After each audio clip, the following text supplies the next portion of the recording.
So yun, for today's video, pupunta nga pala kami sa dagat. So ang gagawin nga pala namin ngayon is pupunta sa Oldwood. Sa ulan na nata yun, hindi ako nagkakamali. Kasi nagaya sila tito at tita ko na maligo muna sa dagat kasi ngayon lang din sila namasyal ulit. So yun, update ko na lang kayo guys kung ano yung mga kaganapan mamaya. Sila nga pala yung mga kasama ko, mga mami sir. Si papa ko, si yung pinsan ko. Kasi andun din yung iba. Pala yung macho kong tito, Tito Bador. Yun. Sila yung mga kasama natin. Nanguha din ng mangga. Yun, yung tito ko, si Tito Albert. Yan. Tito! Yun. Guys, outfit check. May pamingwit. Sa short. Sa sombrero. Okay, yung pagpag natin. O yun. Ayun guys, ito nga pala si tita ko. Ayun. Siyempre, may panggasolina tayo. Nice. Yun, sa sobrang init ng panahon, nandito si tropa natin. Mag-ice cream daw sila muna bago tayo alis. Ayun.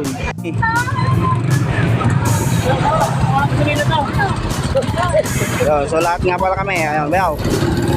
Magasolina ka ba?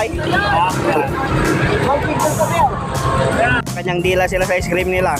Ayun. What?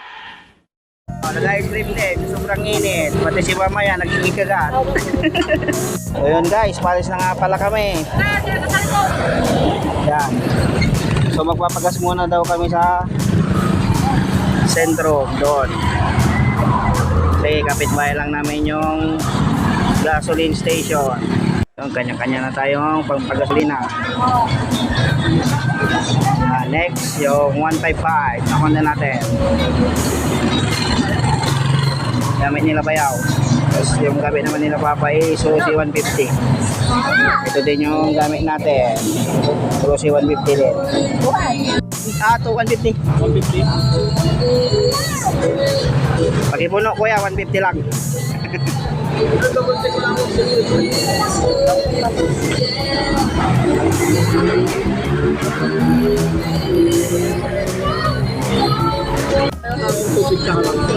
Thank you. Kanila kuya. Nasa kami. So yun, pupunta kami kay Auntie Arlene na bibili ng tinapay. Kasi mama ko ng pansit. Madam Dilingkat, waray ikot ay ka. Auntie Arlene. Yun, pagkatapos namin bumili ng tinapay at pansit, waiting kami dito sa shop. Yan. O, dyan na yung kasama natin. Update ko na lang kayo doon sa ulanan. So, dito nga pala guys yung papasok sa Oldwood. So, dito din yung Bani Hidden Paradise. Yan din po yung daan. So, yun, dito na pala kami ngayon sa Hidden Paradise. Nasa kabila pala kami na site nila. So, marami din tao dito guys. Papakita ko sa inyo guys yung mga view ng dagat. Tapos nagpipicture na din sila tita ko at saka yung adik ko. Kanya-kanyang bitbit ng dala. Sa kabila pala guys yung Oldwood. So nandito kami sa gilid ng Hidden Paradise. Yan. So white sand din dito guys, tapos mabato. Tamang tama din sa mga nagbe-fishing din. So hanggang doon pala yun guys, yung ano niya, view nila. Tapos dito po kami magkakating sa harapan ng Pogo. Yan. Ayun, may pupanan kami ni Papa. Update ko na lang kayo mamaya sa fishing namin kung may makukuha kami o wala. Ayun, set up tayo. Set up tayo ng pamingwit natin.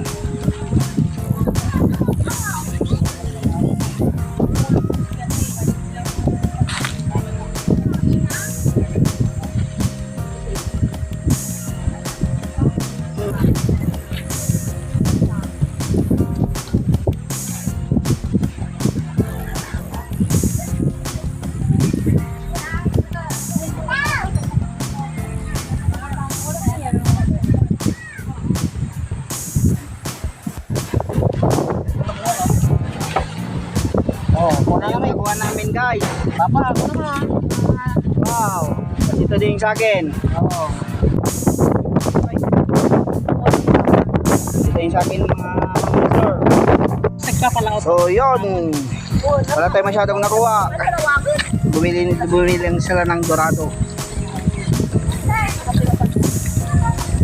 Mano may ita? Kinaw ko natin bayaw. Mano may sa kilo? 160. 60. Yan ang gagawin ni Bayaw. Brian is kinilaw, yellow pin. Ano yung dorado? Kilon. So kung gagawin kilaw pala yan mga sir. Lapo-lapo. Lapu-lapu. Dorado. Ano yung niluluto niya dyan mga bossing? Adobo kami ng chicken manok. Chicken manok? Oo, adobong manok. Yun, Ito na sarap. yung mga survivor dito. Magiging survivor na daw kami dito mga mami sir. Kami ni Tito Albert. Yee!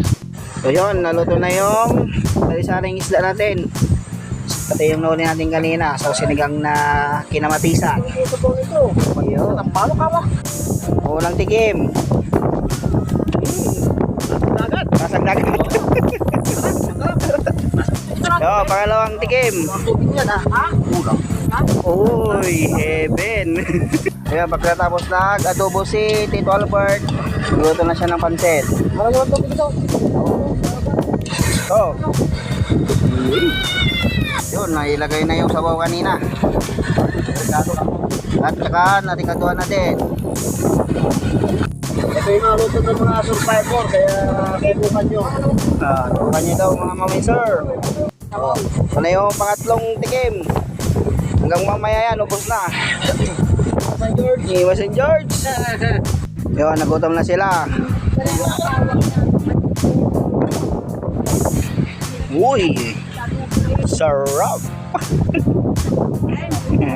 Kain po, kain. Nalagay na yung pansit. Mikos-mikos mo na yan to. Dahil kumukulo-kulo-kulo na. Ilang kilo yan? 3 kilo. Oo, mikos mo talaga.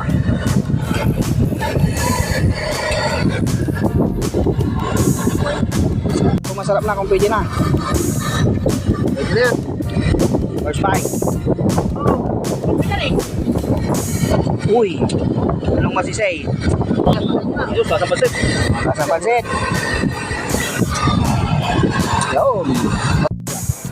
So yun, ito na yung kinilaw na yellow pin. Ito na din yung mga ingredients niya. Si Bayaw Brian ang tumira niya. So yun.